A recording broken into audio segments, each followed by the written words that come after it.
One very important way of understanding sin is that sin is rebelling against God's law. It's not doing what He requires of us, not living as He has called us to live, and therefore never fully being who God created us to be. Sin is living without reference to God, not viewing Him to be the defining reality of our lives around which our entire lives need to be centered. And when we don't live as if God is who He is, we violate His law and all the good, loving, protecting guidelines that He has provided to us for how to best and most fully live our lives. Think about it this way.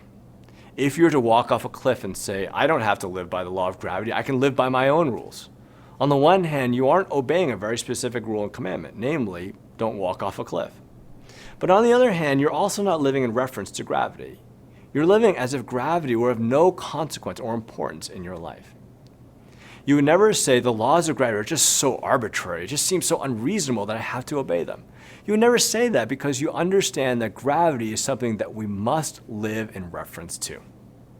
Of course, there would be guidelines to honor, boundaries to acknowledge. And do you know what happens when you walk off a cliff and try to break the law of gravity? Death and disintegration. When we don't live as if God is God, when we break God's loving law, when we fail to honor who He is, when we say or imply by our actions that He is of no consequence or importance in this or that part of our lives, we fail to fully be the people God created us to be, and it leads to death and disintegration. This illustration may help. The solar system exists harmoniously when all the planets orbit around the same center, namely the sun. If, however, the planets all decided on their own what to orbit around, or some of the planets chose not to orbit around anything or to orbit around themselves, what would happen? Death and disintegration.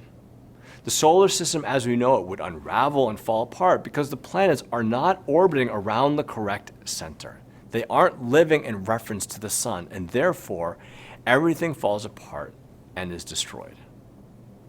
Not living in reference to God not only leads to our death and disintegration, it's the reason why the entire cosmos is subject to death and disintegration. God created Adam and Eve to be the centerpiece and the pinnacle of creation. And yet when they sinned, not only did their disobedience of God's loving law have implications on their lives, it had implications on the entire cosmos. Paul writes that the wages of sin is death. Sin leads to death. And yet the gospel is that Jesus Christ experienced death so that we could live. In some ways, He was disintegrated on the cross, spiritually torn apart, so that we could be made whole. He died for our sin so that we could be made alive. He experienced death and disintegration. He paid the penalty for our sin so that we would not have to.